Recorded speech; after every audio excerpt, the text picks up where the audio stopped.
he told me the truth that he knows about that impeachment.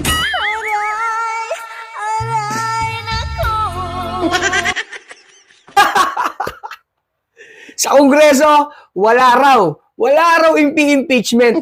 Wala raw silang ginagawa. Pero bakit sa Pangulo?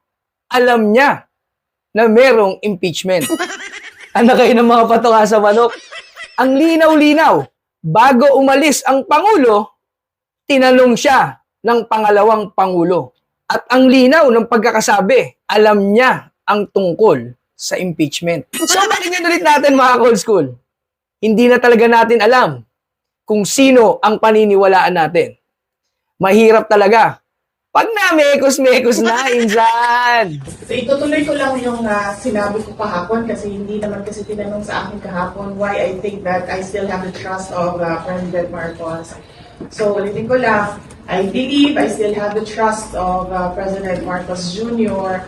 Why? Because before he left, I asked him about the impeachment and he told me the truth that he knows about that impeachment. The truth that he knows about that impeachment. Of course, binabantayan namin ng mabuti because we don't want her to be impeached. We don't want her to... She does not deserve to be impeached. So we will make sure that this is something that we will pay very close attention to. So, sir, wala pong unit team crackdown yung tinatawag. Na? Unit team crackdown. Crack. I don't think so. I don't think so. Mas tumitibay nga eh. Di ba? Halatang-halata na ang mga galaw nyo. Anak kayo ng mga patoka sa manok. Tapos ngayon, naglabas ka ng statement. Actually, wala ka pa yatang balak maglabas ng statement. Kung wala lang nagtanong sa media. Pero ang masakit, yung statement, walang kadiin-diin. Walang assurance. Walang tuldok. Parang open-end ang ginawa mong statement. Hindi natin alam kung kailan matutuloy ito. Na-preempt kasi, no?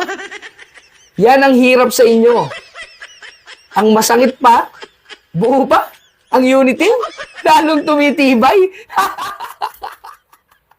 Kayo-kayo na lang ang maglokohan. Isaksak nyo sa baga nyo. Hindi mangyayari yan.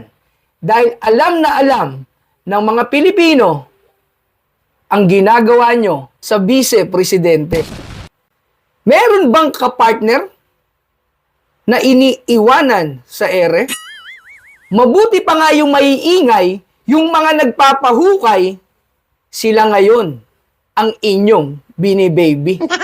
Ano kayo ng patoka sa manok? Huwag na po tayong maglokohan.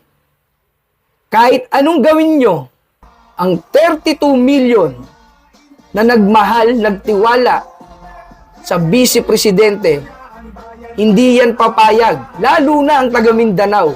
Ganyan ninyo si vice-presidente Inday Sara Duterte. Be careful what you wish for. Mekos na, insan! Ingat!